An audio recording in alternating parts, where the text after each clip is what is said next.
क्या आपके साथ कभी ऐसा हुआ है कि आप लोगों के बीच हो, उत्सव का माहौल हो, चारों तरफ शोर हो, लेकिन अचानक आपको ऐसा लगे कि आप वहां होकर भी नहीं हैं? एक अजीब सा खालीपन, एक खामोश दर्द जो अंदर ही अंदर महसूस होता रहता है। आज के इस दौर में ये एक बहुत गहरी मनोवैज्ञानिक सच्चाई है। लोग अक्सर पूछते हैं कि सब कुछ होने के बाद भी हजारों की भीड़ में ये अकेलापन क्यों महसूस होता है? आखिर क्यों हम अपनों के बीच बैठकर भी खुद को पराया पाते हैं? आज हम इस अकेलेपन की परतों को गहराई से खोलेंगे और जानेंगे कि ये कोई मानसिक कमजोरी नहीं, बल्कि आपके भीतर से आ रही एक पुकार है। यह पुकार है खुद को जानने की। अगर आप इस चर्चा के अंत तक बने रहते हैं तो मैं आपसे वादा करता हूं कि आप अकेलेपन के डर से निकलकर एकांत के उस परम आनंद तक पहुंच जाएंगे जहां दुनिया का कोई भी शोर आपको विचलित नहीं कर पाएगा। अकेलापन और एकांत में एक बहुत बारीक लेकिन महत्वपूर्ण लकीर होती है। अकेलापन एक सजा की तरह लगता है, जैसे आप किसी अंधेरे कमरे में बंद हो।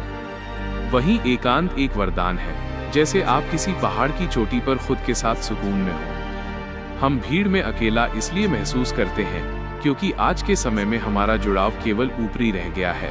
हम तकनीकी रूप से तो पूरी दुनिया से जुड़ गए हैं, हर पल संदेश भेज रहे हैं, तस्वीरें साझा कर रहे हैं, लेकिन क्या हमारे पास कोई एक ऐसा व्यक्ति बचा है जिससे हम बिना किसी डर के अपने दिल की बात कह सकें?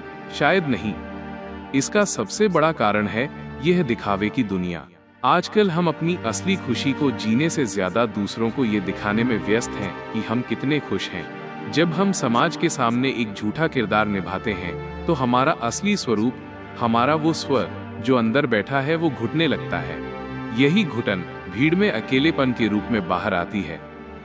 अकेलेपन का दूसरा बड़ा कारण है तुलना का वो जाल जिसे हमने खुद अपने चारों तरफ बुना है। जब हम दूसरों की चमक धमक देखते हैं, उनकी सफलताओं को देखते हैं, तो अनजाने में हमें लगता है कि हमारे जीवन में कुछ बहुत बड़ी कमी है। यह कमी का एहसास हमें अपनों के बीच भी पराया बना देता है।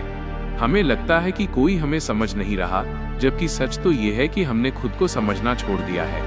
हमारा मस्तिष्क आज एक ऐसी मशीन बन गया है जो कभी विश्राम नहीं करता। अत्यधिक सोच विचार इस अकेलेपन का सबसे बड़ा ईंधन है।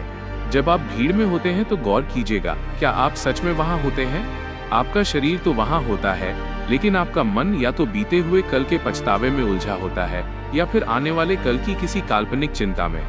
कल्पना कीजिए, आप एक शांत और सुंदर झील के किनारे बैठे हैं। पानी बिल्कुल स्थिर है, इतना साफ कि आप अपना चेहरा उसमें देख सकते हैं। लेकिन तभी आपके हाथ में एक पत्थर आता है और आप उसे बार बार पानी में फेंकने लगते हैं।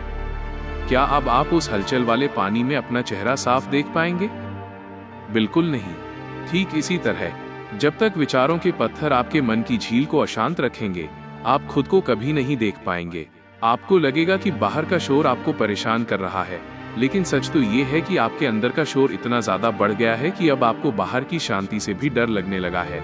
प्राचीन ग्रंथों और महान संतों ने सदियों से एक ही बात कही है कि असली खोज बाहर नहीं बल्कि अंदर है। जब गौतम बुद्ध ने राजपाट और अपना महल छोड़ा तो वे किसी अकेलेपन की तलाश में नहीं निकले थे, वे एकांत की तलाश में निकले थे।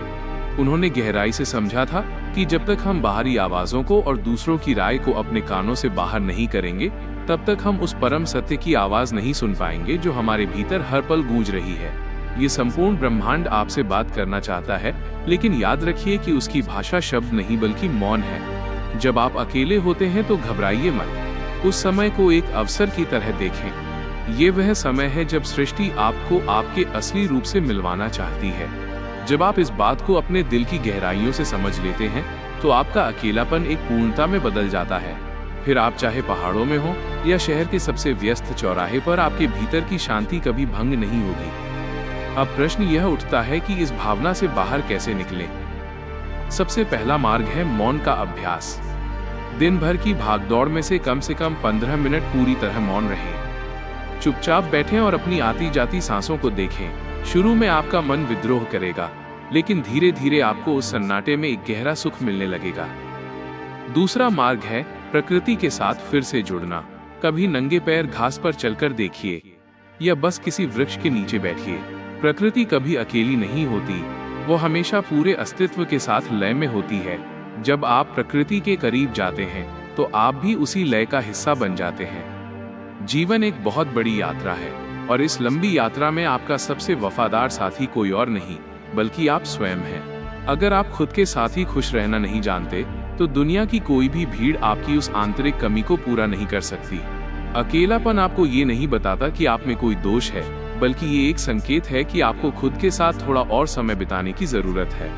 भीड़ का एक हिस्सा बन जाना दुनिया का सबसे आसान काम है, लेकिन भीड़ के बीच रहकर भी अपनी पहचान बचाए रखना और मन को शांत रखना ही असली साधना है। याद रखें, आप इस विशाल ब्रह्मांड में कभी भी अकेले नहीं हो सकते। ये हवा, ये सितारे, ये मिट्टी सब आपके अस्तित्व का हिस्सा हैं। बस अपनी आंखें बंद कीजिए और इस जुड़ाव को महसूस कीजिए। मुझे पूरी उम्मीद है कि आज की इस चर्चा ने आपके मन के किसी कोने को छुआ होगा। अगर आपको यह वीडियो पसंद आया है तो इस वीडियो को लाइक अवश्य करें। आपके मन में इस विषय को लेकर क्या विचार है, हमें कमेंट में जरूर बताएं। इस वीडियो को अपने उन मित्रों के साथ साझा करें जिन्हें आज मानसिक शांति की आवश्यकता है। और ऐसी ही प्रेरणादायक चर्चाओं के लिए चैनल को सब्सक्राइब करना न भूलें।